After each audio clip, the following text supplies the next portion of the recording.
Hi, folks. Today is April the 12th, and tonight we are covering chapters 14 and 15 in our Exceptional Students book. And this will actually be our last webinar tonight. Next week, there'll be a special assignment on another diverse population. Well, it's not, that's, I guess that's kind of true. For the first time this year, we've been asked to cover gender equity issues. And so I have added an assignment to our class on that topic, but I'm keeping it pretty general. And so I've opened that assignment today. It'll be due Sunday of next week. I think the Sunday after Easter. I think that's the 24th. And it's just a brief little research of a news article related to gender in the schools. And we've got lots and lots of that these days. Lots of school board issues related to gender topics. So all you need to do is find a news article. It can be a Texas article. It can be a national article related to one of the gender related issues that's going on, preferably in schools right now, that's being discussed, either at the local level or at the state level. And review the article, describe it in a summary enough that the reader would know the important points of the article based just upon your summary, and then give your opinion of it and how that would impact the school and the culture of the school and the students in the school and the employees of the school. And these are issues that it doesn't really matter to me which side you fall on of the issue. If it's a pro con kind of an issue, or a, yes no kind of a thing, it doesn't matter to me where you find yourself on the particular issue. Just make a case for where you stand on it, and state your opinion and why you feel that way and what you base that opinion on. As long as you've got some reasons for that, that's fine. I just want you to be able to justify your opinion. So make a decent argument for your opinion, just like you would if you were having to state that to a future employer, or maybe even if you were to find yourself in the middle of a disagreement with an employer over one of these kinds of issues. What would you say? So kind of imagine yourself maybe in the throes of one of those kinds of issues that you see in the news these days, and what you would say if you were one of the employees that was having to justify your opinion on it. So that's what I want you to do, is just find one of those that's a hot topic in the news right now, and then, like I say, summarize the article, and then just give your opinion on it. No less than 1 page, no more than 2 pages. So there's a description of that and a place to turn that in under gender issue assignment. And that's our last reflection that we have. You've got this reflection that's due this week, and then that one that's due next week. There's also an application activity for Unit 4. We'll have a Unit 4 test that I'll open up at sometime next week, or maybe the next. I'll put something on the announcements before I open that. And then we have our instructional materials project that's due. One of our students brought to my attention that I had closed that and not opened it back up. And I remember now why I did that. I was making some tweaks to the points, how I was delineating them. And so I did that earlier today and reopened that. And I also extended the due date. Originally, it said it was due today, and I've given you a couple more weeks to get that finished. And there is an example on Canvas about that, but don't hyper focus too much on the example, because the example is based on previous semesters when I asked for a different set of requirements, and I asked for background information, and I've taken away that requirement. So background information is not required anymore. There's no points associated with that. And so don't duplicate what someone else has done exactly based upon that, that example. But I'll look back through last year's and see if I can find an example with a video to go with it, and I'll try to add that, because you do have to do an actual presentation of your PowerPoint showing me your activity. So there's 150 points to go with that assignment. About 50% of the 50 points of that is what's in your PowerPoint. 50 points of that is the activity itself, what you've constructed, and then 50 points is your presentation. So all of that is there on the assignment itself. It tells you how it's broken down. If you've got any questions about that, feel free to submit those to me, and I'll help you figure out what you need to do for that. If you've got specific questions between now and I believe that's the 24th that's due also. So that's and then the week after that, that first week of May, that's when we'll have our logs due from your observations that you've been doing out in the field. So that'll wind up everything. And like I've said before, we don't have a cumulative final. We've just got our Unit 4 test, and that'll clear everything up. So you've got a few weeks here at the end to mop up all of these last few assignments. And there's nothing really hanging over you that last week or so when finals happen. You should be able to get everything done before then. So we'll go ahead and dive in. And like I said, this is our last webinar tonight. So you get next Tuesday off, even though most of you have not been tuning in on Tuesdays. I hope you're watching these to get some details about assignments and some content related to the chapters. So I'm going to share my screen, and we'll do chapter 14 first, and then we'll do chapter 15. So let's see.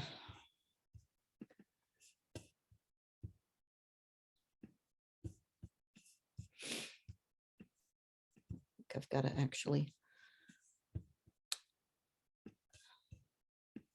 do a little messing with my PowerPoints first. Got to find chapter 14 on my desktop.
Okay, here we are.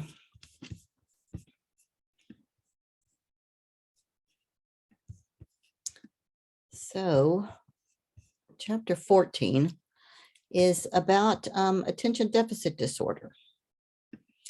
And we have already talked about ADD and ADHD to some degree this semester, but tonight is a real concentration on that particular disorder. So here we go. So we'll begin by talking a little bit about Andy, and my page number here coordinates with our previous version of this textbook. In this version of the textbook, Andy is actually on page 445 instead of 441, and I think I'll correct that before I put that up on Canvas. But I've got several page numbers in here, and I'll try to correct those before I put it up. But Andy is there on the intro page of chapter 14. And let's just look at Andy for just a minute. Here's what it says about Andy. Andy's a 10-year-old boy who is currently in the 3rd grade. He was retained in kindergarten for 1 year because of his immature behavior. For instance, he would run around the classroom bothering the other students and rarely participated in any of the classroom activities. Andy's kindergarten teacher had concerns that he might not be developmentally ready for 1st grade. Andy did struggle in the 1st grade, in the beginning of the 2nd grade, but with the help of a tutor hired by his parents, he was able to make satisfactory grades. By the end of the 2nd grade, however, Andy's inattentiveness and lack of organizational skills were significant enough that his teacher, Mrs. Gonzalez, thought Andy needed to be referred to his pediatrician to determine whether he might have attention deficit hyperactivity disorder, or ADHD. Ms. Gonzalez and Andy's parents completed several questionnaires and checklists requested by Andy's pediatrician. Their input indicated that Andy displayed behaviors such as making careless mistakes in schoolwork, not following instructions, and talking excessively. The pediatrician diagnosed Andy as having ADHD and suggested that he receive medication. His parents decided against it, preferring to work with Ms. Gonzalez to develop a collaborative communication system, thinking that a consistent approach should be used at school and at home. A notebook was sent back and forth between Ms. Gonzalez and Andy's parents with daily notes regarding Andy's behavior. It also indicated what assignments he didn't complete at school that he needed to finish at home. This plan was implemented with only 1 month left before the school year ended, so it was difficult to determine if the program was successful. Andy's parents first met with his current teacher, Mr. Ziegler, to discuss and implement the program that was developed in the previous year. Mr. Ziegler soon noted that the program was not effective. Andy's parents were also overwhelmed because it often took 3 or 4 hours for him to complete his unfinished schoolwork and any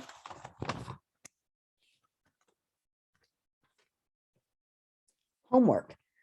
Andy is also very disorganized and frequently forgets to turn the homework in to Mr. Ziegler. As a result of the lack of progress, Mr. Ziegler and Andy's parents had another conference and decided to provide some accommodations through a 504 plan. This included letting Andy use a computer for his written work and allowing him extra time for tests. Although these accommodations, implemented for about 2 months, helped somewhat, Andy was becoming increasingly more frustrated and was starting to avoid doing any work at school. His parents were also getting frustrated over what they say was increasingly becoming a homework battle. After discussions with his teacher and his pediatrician, Andy began receiving Ritalin twice a day. Mr. Ziegler will continue to implement Andy's 504 plan accommodations and meet regularly with Andy's parents to evaluate the success of the plan. Both Mr. Ziegler and Andy's parents will carefully monitor the effects of the medication. So you may recognize Andy either maybe in yourself, in a sibling, in a friend, in children that you've observed during this semester of your observation. Andy is not an uncommon character in schools and in homes across the country, across the world. Andy's profile is very, very common. Andy is a great description of my grandson Wyatt, who is he's in the fourth grade now. Actually, he's been held back. He should be in the fifth grade, but his parents decided that instead of putting him on medication or doing some other things, because he had fallen behind in his schoolwork, that they would hold him back. This year, when they changed schools, they moved to a new neighborhood and decided that this was a good time to hold him back a year. And so he made a good switch to a new school and is doing fourth grade a second time. And it seems to be working out pretty well for him. But the description of Andy here is spot on. My grandson, Wyatt, he was beginning to have some real difficulty in school. The talking, the not finishing homework, the out of his seat quite a bit. All of those things describe Wyatt to a T. And they took him to a pediatrician. The pediatrician said he has ADD or ADHD, the kind of attention deficit disorder that has hyperactivity along with it. And the pediatrician offered medication to my daughter and son-in-law, and they said that they didn't want to go that route at the present time. And so they've tried some other things. One interesting thing that they have tried is coffee. Wyatt drinks coffee now in the morning, and it actually it serves as a stimulant, which calms kids down instead of hyping them up. And he drinks a little bit of coffee in the morning, and that actually helps him. But they've opted to do some of those kind of things instead of putting him on medication. And unlike Andy's parents, they haven't gone to Ritalin yet. But Wyatt's doing better, and a little bit of maturity seems to be helping him as well. But he does have a 504 plan, and that seems to be helping him also. So during what decade did ADD and ADHD become a diagnosis of its own? Well, the answer to this question is during the 90s. It was actually in 1990 that ADD, ADHD became a standalone, but it still falls under the IDEA umbrella diagnosis of other health impairment that we've talked about, several things that fall under that. But ADD, ADHD got a name of its own back in the 90s. And like I just said, under IDEA, it fits in under OHI, or other health impairment, because it is a health disorder that must be diagnosed by a physician. And can students be served under Section 504 of the Rehab Act of 1973? And yes, they can. Sometimes they're served under special education, and sometimes they're served under Section 504. And the difference there is how significant is the educational need that the student has that is part of the disability imposed by the attention deficit or attention deficit hyperactivity disorder. And if it rises to a significant level, then it may need special education. If it's not terribly significant, then the child may be able to be successful with just accommodations and not full-on special education, which might require accommodations and modifications of the curriculum. So here's the definition. According to the Diagnostic and Statistical Manual, the essential feature of attention deficit hyperactivity disorder is a persistent pattern of inattention and or hyperactivity or impulsivity that is more frequently displayed and severe than is typically observed in individuals at a comparable level of development. So you've got to have, and we would expect all kids that are maybe 3 or 4 to have inattention or some impulsivity or hyperactivity, but this has to be to such a degree that it's more frequently displayed and more severe than we would typically see in children of the same age. Now, there are 3 different types that you'll see here on the screen. We have the first type, which is called predominantly hyperactive or impulsive. And that's where the H comes in the ADHD. That's where kids are overly active. Then we have the predominantly inattentive type. And that's where kids are not hyperactive, not overly active, but the predominant characteristic there is a lack of attention. And so sometimes those kids seem what you just might consider kind of zoned out. They're just, they're calm. They are, they're not in everybody's business. They're not up and out of their seats a lot, but they're not tuned in to what's going on. So they look like daydreamers, but they're not listening to what the teacher's saying. They're not attuned to what's happening around them. They're daydreaming. They're looking at something else that's going on outside the window, those kinds of things. And then we have a combined type that has both the hyperactivity and impulsivity and some inattention as well. So symptoms must be present for at least 6 months. So this can't be just a period of inattention or a period of hyperactivity that lasts for a short period of time and then the child gets back to normal. It has to be present over a longer period of time, at least 6 months. So duration is critical to the diagnosis. And the child must show symptoms before age 7. So we do want to see this in the early ages of the child before they get too involved in their school career. The impairment must also be exhibited in multiple settings. So it can't be something that we just see at school or that the parent just sees at home or that we just see in the lunchroom or that we just see on the playground. It has to be something that moves across settings.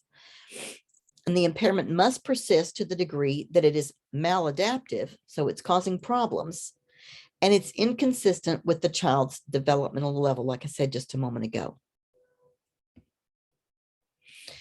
So what is the prevalence of ADD or ADHD? Well, it's approximately 5% of the school-age population, and we do see it more frequently in boys than in girls. There are a number of different causes. Some are neurological. That means it has to do with the anatomy of the brain and the function of the brain. But there are also genetic causes. Some are inherited. So sometimes you'll see this in a parent, and then you'll see it in a child as well, or you'll see it across sibling groups. And then in the book, we have a table that has general characteristics. And let's see, that is table 14.2, and that is on page, let's see.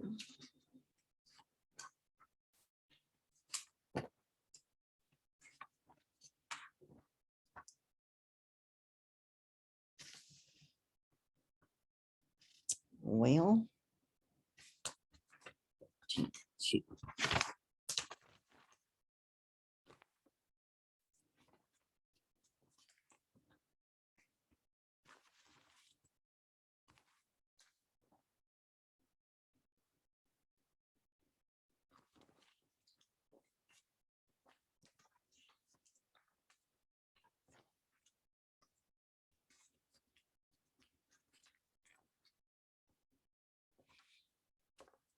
finding that one right now. Well, we'll come back to that, or I'll put my finger on that later. 14.1.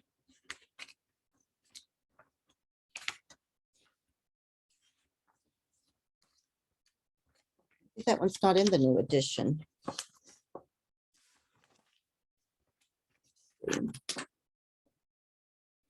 I'm not seeing that one. I'll follow up on that one.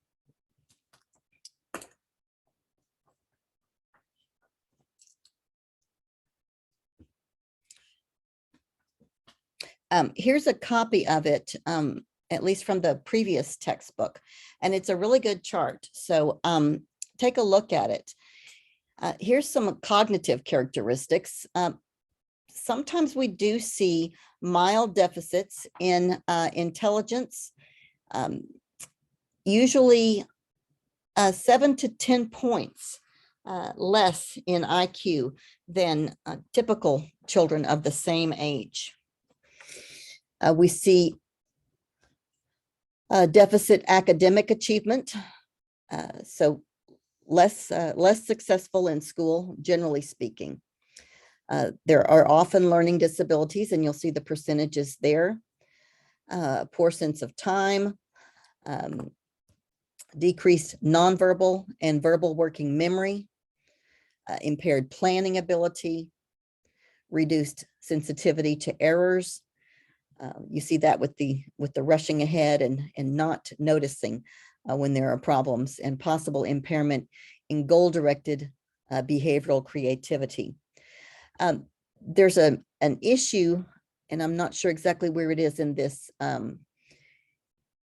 chart, but you do see it in your chapter. There's a portion of the brain here in the front that deals with what we call executive functioning.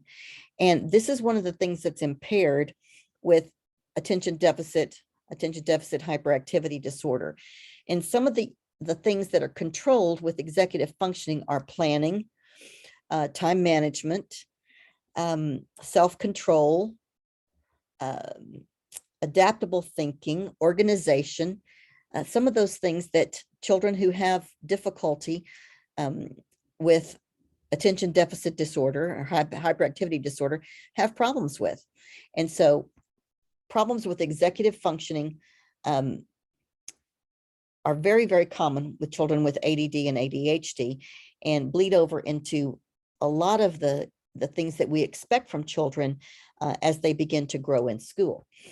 You'll see some problems here with language as well. There are some issues with motor development, school performance, some issues with emotion that are related there to self-regulation that I just mentioned, performing tasks, issues with school, and then at the bottom, you'll see medical and health risks. So here I have kind of a summary of what we just talked about. And comorbidity is when things occur at the same time, and that's what those health risks would be at the bottom. So how do we identify ADD and ADHD in children? Well, it has to be done with the help of a physician. Usually the doctor will give, like we read in the scenario with Andy, will give the parents and the teachers some questionnaires or conduct some interviews with both groups. And that's how we're going to see if those behaviors are consistent across settings. Checklists, questionnaires, rating scales.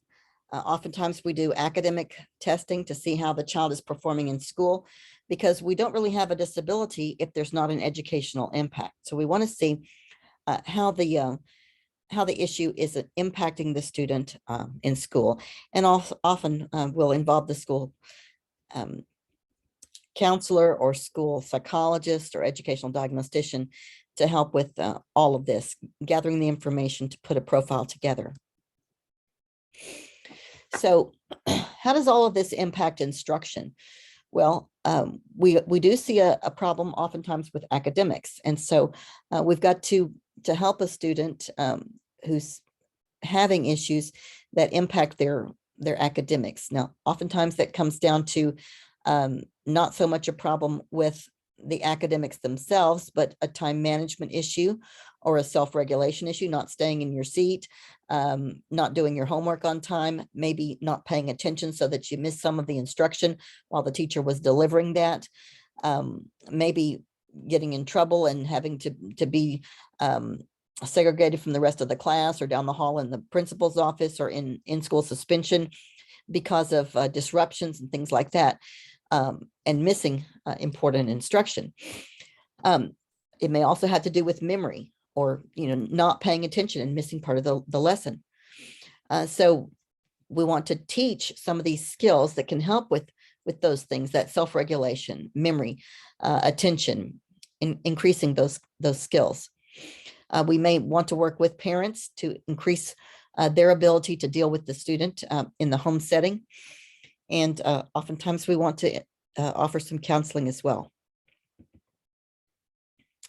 Children with this particular disorder thrive on direct instruction, getting very deliberate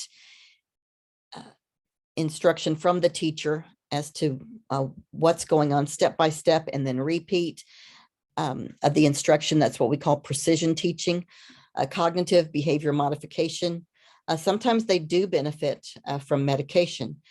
We as the teachers, the instructors, never want to be the one to recommend medication, because that's certainly not our area of expertise, not our purview to make those recommendations to families. That's within the realm of the healthcare profession to do that. And so we want to stay in our lane, so to speak, and not step outside of what we know about. But we want to offer the things that we can out of the realm that we do know about, and that is good direct instruction and behavioral support, precision teaching, things that can help the student, memory techniques, things like that. Your textbook has a lot of great ideas. We can improve the instructional environment to assist kids who have ADD and ADHD by giving them a physical arrangement that helps them diminish distractions, giving them some grouping options, working with other children that can assist them, being closer to the teacher, perhaps, sitting in a place where it's easier to pay attention. So that's our chapter 14.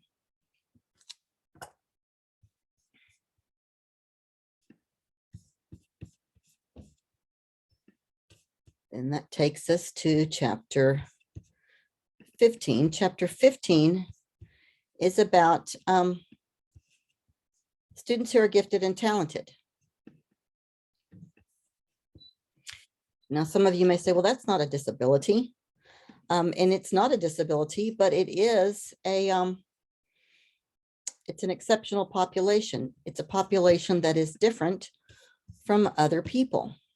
And that's why we look at it in this class. And we also like to touch on those kids that have two exceptionalities, and that is a disability and gifts and talents. But I always like to talk about the gifted and talented population. It's a fun thing to discuss. So let's talk about that for a few minutes before we close out our textbook.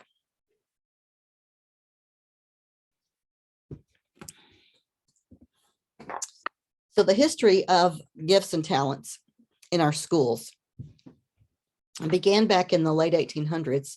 The very first tracking programs began in St. Louis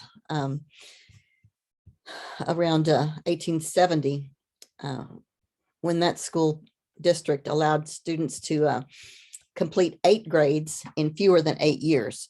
So this was kind of revolutionary at the time, but it's come into more fashion these days to do what we call compacting, and we'll talk about that in a little bit as one of the techniques for dealing with kids who are more advanced than their peers. In 1902, the first school for gifted children opened in Massachusetts, so a school that was devoted entirely to kids who were gifted. In 1916, special classes for gifted students were created in Los Angeles and Cincinnati. So it began to expand as we began to look at giftedness as a construct. The first intelligence test, and this is not in your notes, but I know this because this is my area of expertise. The first intelligence test was authored around this era. A formal intelligence test was authored around this era, and so people began to pay attention to intelligence and IQ, and it became much more fashionable to look at IQ and to measure it.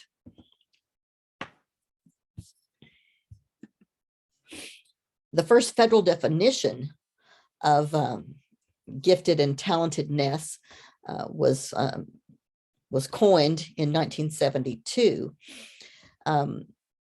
And the decision was made that states would need to come up with their own way of dealing with this population. So there is no federal mandate. Well, that's not exactly true. There's a federal mandate. It's called the Javits Act, Javitz, the Javits Act, that tells states that they have to do something for the gifted and talented population, but it's an unfunded mandate. So there's no money at all, not one dime from the federal government, from the U.S. Department of Ed, that goes to gifted and talented programs. So it's up to states and local entities to fund gifted and talented programs themselves. So I'm sure that some of you were probably in GT programs in your elementary schools. You probably maybe even up through middle school, but then what happens to GT programs when you get to middle school and on into high school? Well, they disappear, because what happens then is you begin to take pre-AP and AP classes if you are considered to be a student with gifts and talents. So we don't have those enrichment programs anymore. You just are on a track to take advanced classes. So advanced placement classes are what you do in the US. Some kids, there are some larger districts that have academies or those kinds of specialized schools that that cater to the arts or the sciences, a STEM school, or an arts academy, things like that, if the district is large enough to cater to that. But most districts just funnel kids into more challenging academics as they get older. In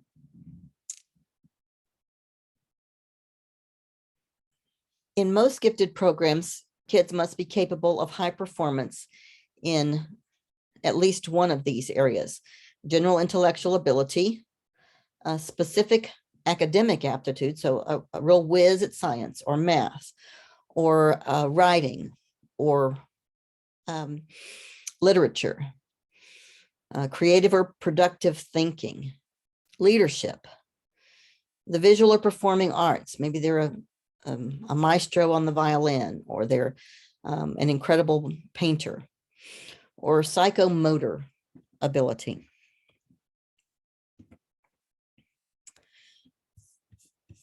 So what's the current definition of gifts and talents? Well, here's what the law says for that purpose. Children and youth with outstanding talent who perform or show the potential for performing at remarkably high levels of accomplishment when compared with others of their age, experience, or environment. These children and youth exhibit high performance capability in intellectual, creative, and/or artistic areas, possess an unusual leadership capacity, or excel in specific academic fields. They require services or activities not ordinarily provided by the schools. Outstanding talents are present in children and youth from all cultural groups, across all economic strata, and in all areas of human endeavor. So there's not just one particular group that produces GT kinds of kids. They come from all groups. And GT is not limited to just the intellectually gifted, not just kids with high IQs. If so, we would have a really small gifted program. That's why we have gifts and talents. It's not just the intellectually gifted. We include kids with all kinds of talents as well, so that we can broaden that pool.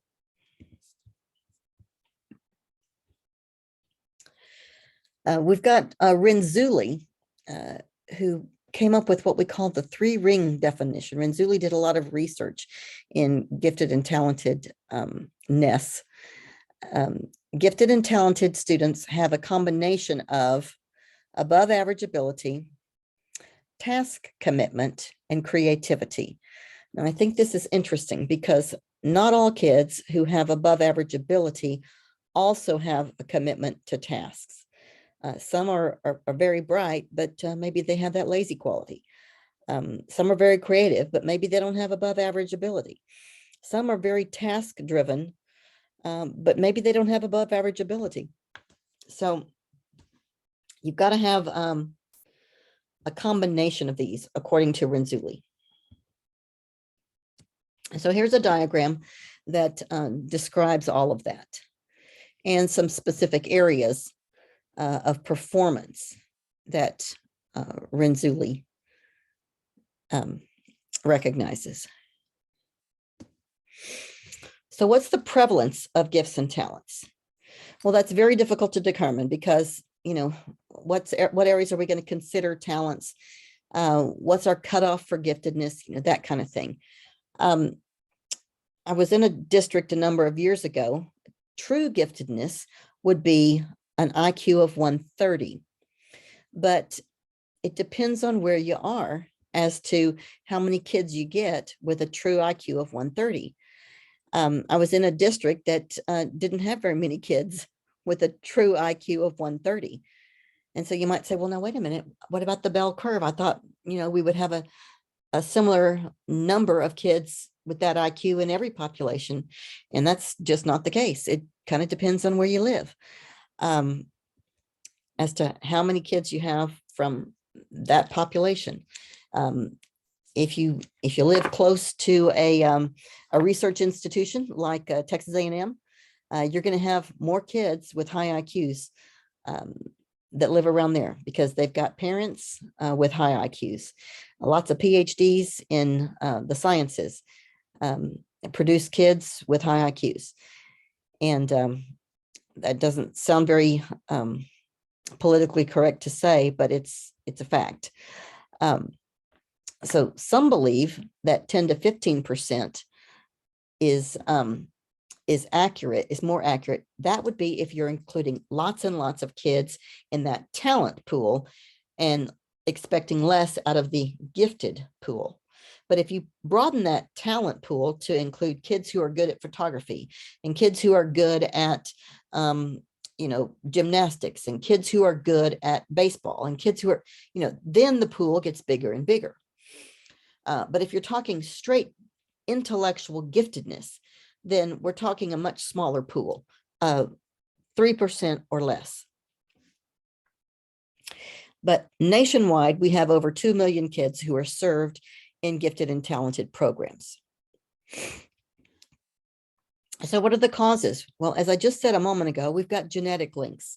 When you've got a university community with a lot of doctoral level folks, they're going to produce kids who are bright. If you have a very, very poor environment with very few people who are educated, you're going to have a lower number. And that kind of flies in the face with what I said a minute ago about they come from all strata of society, and they do, but you're going to be more heavily weighted in the more educated. People are more successful educationally, the brighter they are. So it kind of gets down to is it the chicken or the egg kind of an equation. Environment, including maternal involvement, amount of play and materials, I think this is where the chicken and the egg come in. So you've got people who have better prenatal care, who have more maternal involvement, play more with their little ones, all of those kind of things. And they perhaps are the ones who have those better genetic links. And so then those two factors work together, and the rate of giftedness and talentedness goes up. So what are the characteristics of students with gifts and talents? Well, like I said a moment ago, we've got high intellect. We've got a high level of academic success. We've got a high level of creativity. We've got kids who are well adjusted on that social emotional scale, got strong leadership skills. And we've got those who have an accelerated thought process or a combination of some of those. How do we identify them? Well, this varies widely from place to place, not just from state to state, but from district to district, because like I said, this is an unfunded mandate. So districts are allowed to set their own standard for their gifted programs. Some have pull-out programs for their gifted programs. Some have enrichment in the class. Districts are allowed to do whatever they want in any way they want. And some take this very seriously and put a lot of money into it. And others think, you know, we don't have enough money to put anything into this. And so maybe we'll give each teacher a couple of $100 to provide some gifted and talented enrichment at the classroom level. And that might be it.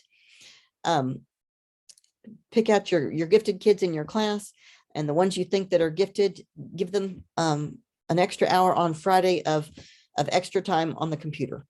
And seriously, that could be the extent of the gifted program. So it just depends on how the district approaches giftedness as to how it's dealt with at the local level.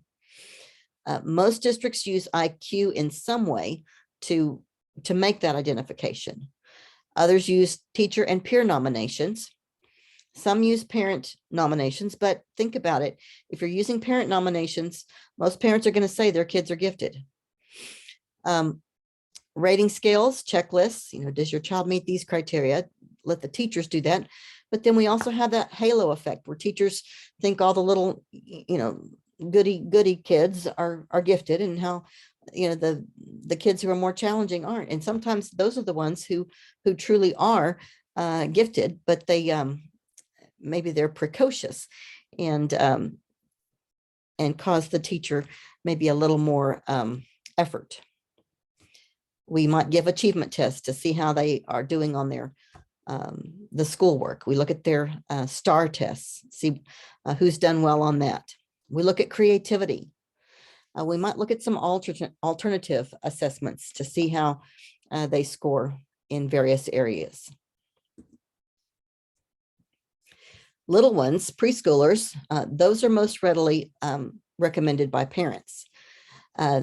Usually they start off with a very advanced vocabulary, extremely alert, maybe an excellent memory, a high degree of creativity. At the school age, usually it's the teachers. We use standardized tests of intelligence, academics, creativity, sometimes those peer nominations, and rating scales or other alternative measures. But what about underrepresented groups? Well, underachievers, kids who don't stand out in the minds of teachers, can be gifted as well. Students with disabilities, so kids with learning disabilities, or maybe kids with sensory disabilities, kids with autism, kids with deafness, kids with blindness, kids with attention deficit disorder that we talked about a few minutes ago, can certainly have giftedness or other kinds of talents. Females are usually underrepresented. Students from cultural and linguistically diverse backgrounds. All of these are underrepresented groups. Some alternative approaches to identification. Well, one of those is something that we call dynamic assessment. That's where we give a student a task. We evaluate them on that task, and then we sort of teach them the task and see how well they do once they're taught the task. Can they quickly learn something that's new to them? Portfolio assessment, we ask them to gather information and present it to us in a notebook of all of their work. Performance assessment, maybe they are a violinist, or maybe they're an artist, or have other kinds of talents that we want to observe. So how do we teach them? Well, we want to make as many resources available and accessible as possible. We want to differentiate the curriculum, so there are lots and lots of opportunities for a variety of things to learn. We've got to decide at the local level whether we're going to accelerate the curriculum, or whether we're just going to enrich the curriculum that we already have. How are we going to help each child reach their full individual potential? We're going to do that with the curriculum that we have, or we're going to have to branch out. How are we going to increase thinking skills, problem solving skills, social emotional skills? These are the things that our GT kids are going to need more of, that higher level of Bloom's taxonomy.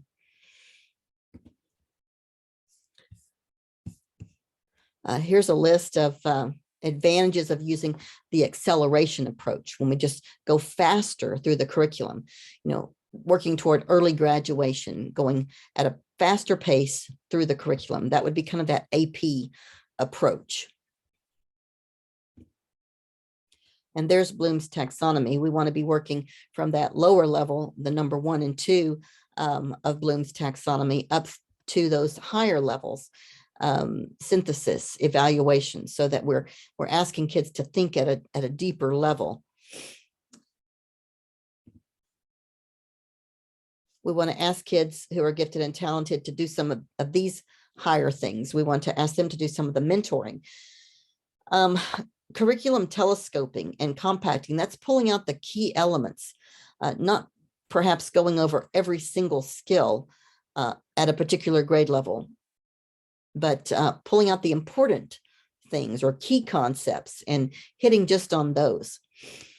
The enrichment triad, I'm not going to belabor that, that's in your textbook. Effective instructional strategies, always we want to use those regardless of who we're working with, and involving parents.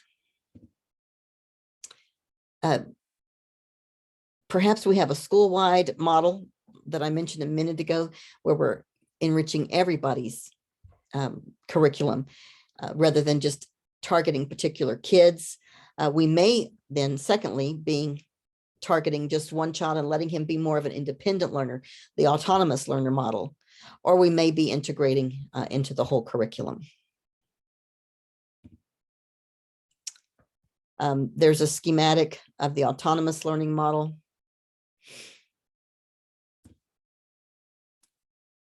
And what instructional environments should be considered. As I said a few minutes ago, historically, gifted instruction was done in a separate classroom or even in a separate school. We should place them, though, where they can experience success and where they're challenged, regardless of where that is. Some are successful when they skip grade levels, enter college early, take correspondence courses. Some are successful in a magnet school approach that are designed for specific talents. Like I said a moment ago, the STEM schools, or the visual or performing arts schools. Some are more successful when it's all included and it's integrated. So we want to look at the different grouping options that are available and make sure that we challenge different kinds of kids with a variety of options. Lots of technology these days can help with making options available. Distance learning, teaching kids a variety of computer skills, that can help them access learning in huge ways. Consider activities that involve acquiring, retrieving, constructing, and presenting. Be aware of the possible abuse of technology. The smarter the kids are, the more they are capable of abusing it. And I think that's become abundantly clear to people during COVID instruction. And some special considerations for general education teachers. Consider those kids from underrepresented groups and how they're not usually part of the GT population, but should be. Provide flexible, individualized programs. Be on the lookout for students who may be gifted or talented, but don't fit the typical profile. Allow for creativity, imagination, and values in any instructional setting. Be sensitive to those emotional and self-esteem issues, and allow increased preparation and planning time, because it will require that for creative and challenging activities, and all kids can benefit from that. And that is the end of chapter 15. And like I said a few minutes ago, this is the last webinar for the semester. So I appreciate your attendance and your attention. And if you've got questions, just send them my way. And Hannah, thanks for being on. And if you have any questions, let me know. Okay. We'll see you. Sounds good. Thank you. Bye-bye.